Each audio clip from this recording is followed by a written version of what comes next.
समुद्री रास्तों में मुश्किलें बढ़ी तो अब यूक्रेन ने जमीन के रास्ते पर दांव बढ़ा दिया और इस रास्ते का अहम पड़ाव बन रहा है मोल्दोवा। जी हां, मोल्दोवा ने यूक्रेनी कृषि उत्पादों के ट्रांजिट को आसान बनाने का फैसला कर लिया है। 10 अगस्त से 31 दिसंबर 2026 तक यूक्रेनी कार्गो के लिए रेल ट्रांजिट टैरिफ में 50% की छूट दी गई है।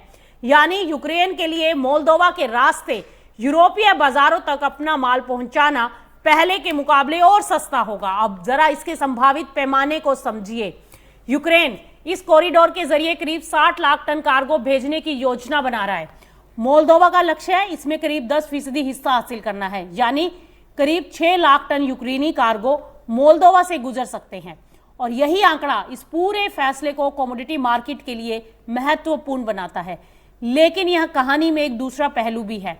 मोल्दोवा के स्थानीय किसान इस बढ़ते ट्रांजिट को लेकर चिंता में आ गए हैं। उनकी चिंता है कि अगर यूक्रेन का रास्ता कृषि माल सिर्फ ट्रांजिट होकर आगे जाने के बजाय अगर घरेलू बाजारों में पहुंच गया तो स्थानीय किसानों को कीमतों पर दबाव झेलना पड़ सकता है। यानी मोल्दोवा के सामने एक तरफ यूक्रेन की मदद और रेलवे से कमाई का मौका है तो दूसरी तरफ अपने किसानों के हित बचाने की चुनौती भी है। सरकार इसी वजह से ऐसा सिस्टम तैयार करने में जुटी है जिससे यूक्रेनी माल मोल्दोवा के रास्ते आगे तो जाए लेकिन घरेलू बाजार में अनावश्यक दबाव भी ना बनाए। राष्ट्रपति मैया संधू ने भी साफ किया है कि यूक्रेन के लिए कृषि उत्पादों को बेचने के रास्ते खुले रखना जरूरी है क्योंकि उसका एक्सपोर्ट कमाई सीधे कृषि क्षेत्र से जुड़ी है। वहीं मोल्दोवा के लिए भी ये फैसला आर्थिक रूप से फायदेमंद हो सकता है। जितना ज्यादा कार्गो ट्रांजिट होगा उतनी ही ज्यादा रेलवे और लॉजिस्टिक्स से कमाई की संभावनाएं बनेंगी। सरकार को इससे कई मिलियन यूरो की अतिरिक्त रेलवे आय की उम्मीद है।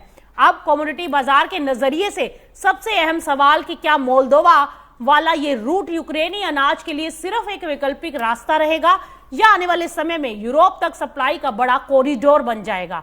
क्योंकि अगर इस रूट से बड़ी मात्रा में यूक्रेनी गेहूं, मक्का और दूसरे एग्रीकल्चर प्रोड्यूस यूरोपीय बाजारों तक अगर पहुंचने लगते हैं तो यूरोप में सप्लाई बढ़ सकती है और जब सप्लाई बढ़ती है तो उसका असर स्थानीय और क्षेत्रीय कीमतों पर देखने को मिलता है। तो फिलहाल तस्वीर यह है कि यूक्रेन को नया ट्रांजिट रास्ता मिल चुका है, मोल्दोवा को रेलवे रेवेन्यू का मौका मिल गया है, लेकिन स्थानीय किसान इस बढ़ती सप्लाई को लेकर अलर्ट है। अब असली नजर इसी बात पर रहेगी कि 6 लाख टन तक संभावित कार्गो में कितना हिस्सा अनाज का होगा और ये माल यूरोपीय बाजारों में कितनी तेजी से पहुंचता है। क्योंकि यूक्रेन के लिए ये सिर्फ एक नया रेल रूट नहीं है, ये समुद्री चुनौतियों के बीच अपने एग्री एक्सपोर्ट को जिंदा रखने की एक नई रणनीति भी है।